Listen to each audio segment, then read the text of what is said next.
Small stores and craft stands and farmer market booths and bars and hotels and guides and hunting expeditions, as if the money was made of mere scratch.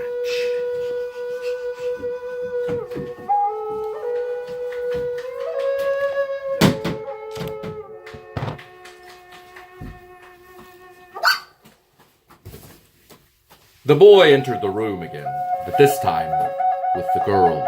And as the words were going into his head and around, so were the voices of the children inside of his head.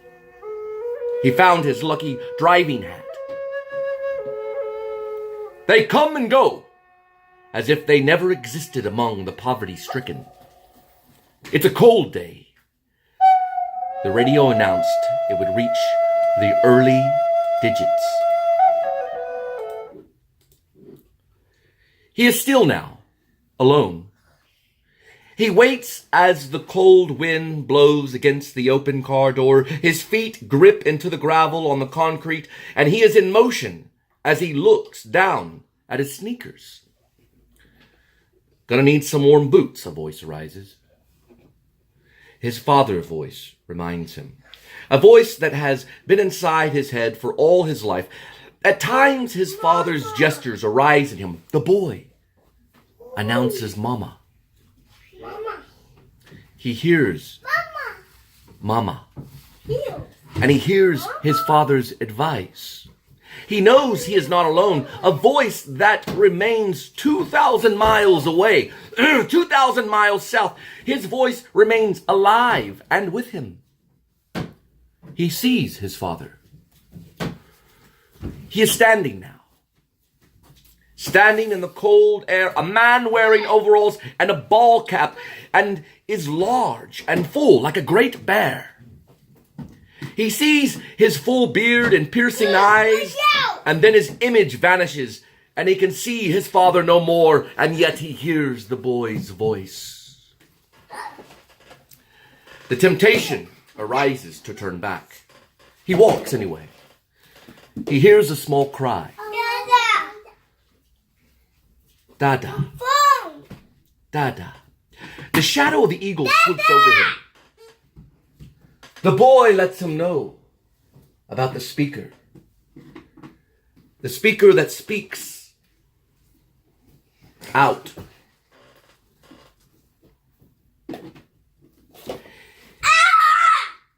The temptation arises to turn back. He walks anyway.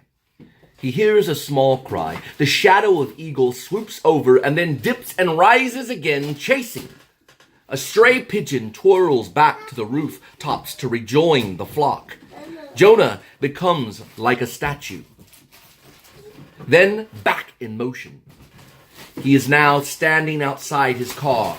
He shivers as he tucks the keys in his pocket, in his jacket, and zips it up to the base of his neck. The air is thick, and chilling streams of dense, frigid air in his lungs. The cold stings against the hollow of his cheeks. His nose running. He wipes it on his sleeve. Gonna need some warm boots. He answers back in an unheard whisper. He has nothing but coffee and crackers for breakfast. He's excited, and the cold keeps him moving with great speed. He remembers this level of cold when he works in a liquor store in the South. It was the summer of 1999. Then he lived in North Texas. This is where he was schooled as a young boy and learns to love for the first time. He remembers stocking beer in wine coolers on shelves, and his hands feel and look similar to how they are now. He remembers talking with the attendant, one of the people that was hired there. That person actually mentions a well-known actor, Ray Liotta, that she knew Ray Liotta, and Ray Liotta was a butthole, and that I was a butthole, and that she found out that I also like to act. And I said, I don't know Ray Liotta. I'm sure he's an okay guy, but for some reason, she thought he was a butthole. She said she met him. And I worked for the day with my environmental science book on my lap. And he'd go to a small room he had rented off of Fry Street. in Denton and writes in his journal. He's a young man then, in his 20s. He scribbles ideas and philosophies. He'd write plays and poetry and write music with his guitar. He remembers those days, the days of the youth, and now he's older.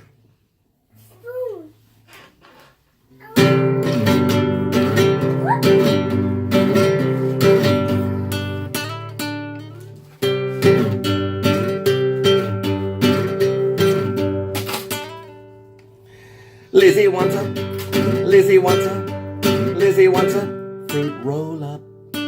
Lizzie wants a, Lizzie wants a, Lizzie wants a fruit roll up.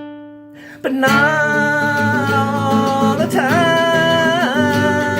But not all the time.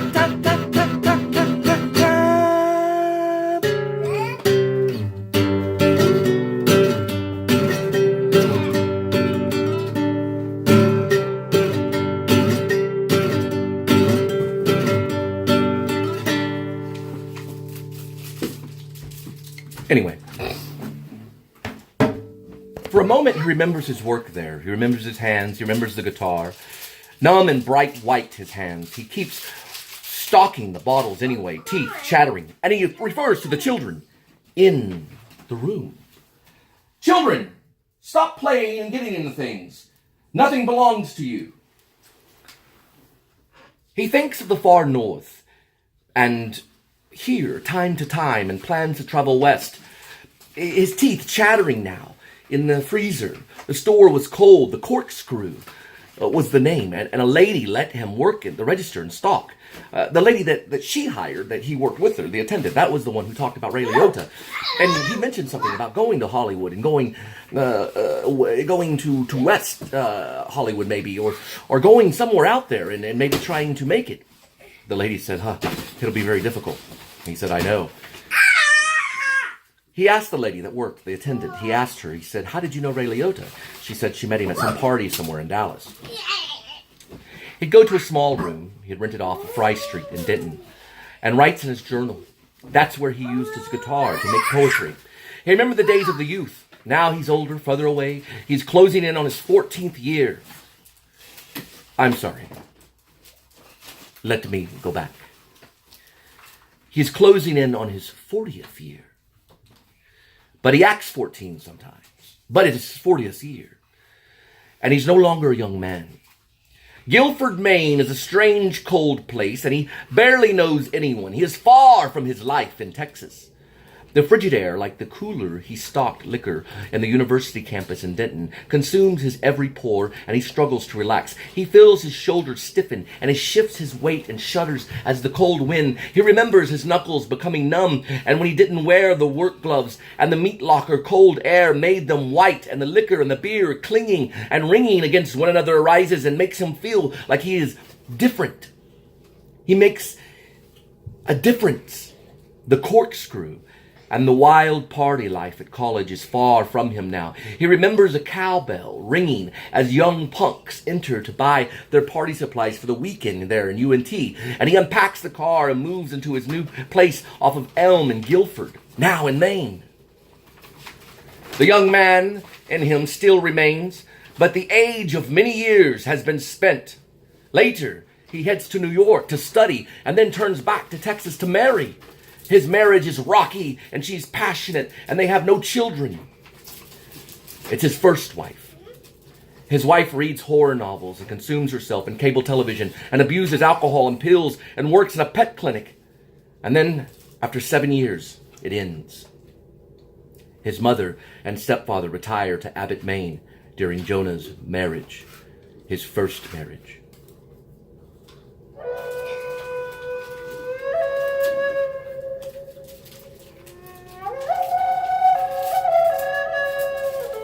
Begins writing again. Jonah works for a telemarketing ring in Bedford. He receives the divorce papers at work and becomes filled with anger and fear and frustration. He begins losing weight and going on long walks during the late afternoon. Eventually, he is terminated from work and gets unemployment and becomes obsessed with his weight. He drops 70 pounds and eats fish and fruit. Lives in dirt. He's alone. He begins writing again. He takes to the Bible and church and grows closer to God. The television turns on and he begins watching. I hate this channel. This is so stupid. What is this anyway? Oh, God. Why do I have to sit there and watch this? He watches TV over and over and over. He never stops. Then he gets up.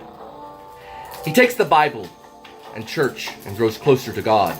Then he serves another master and explores a local theater and begins playing roles and writing poetry and songs on his guitar. He goes back and forth from church to theater and spends his unemployment check on bills and occasionally packs of American Spirit. He starts storing videos on YouTube and begins writing screenplays about his life of work and marriage and God. He acts out the story and posts a short movie on the net called Bulb, centered around a man's fixation on a light bulb. Now that's an idea. It goes nowhere. No money comes in. His mother tells him Maine would be a better place. Maine would be a better place. Maine would be a better place.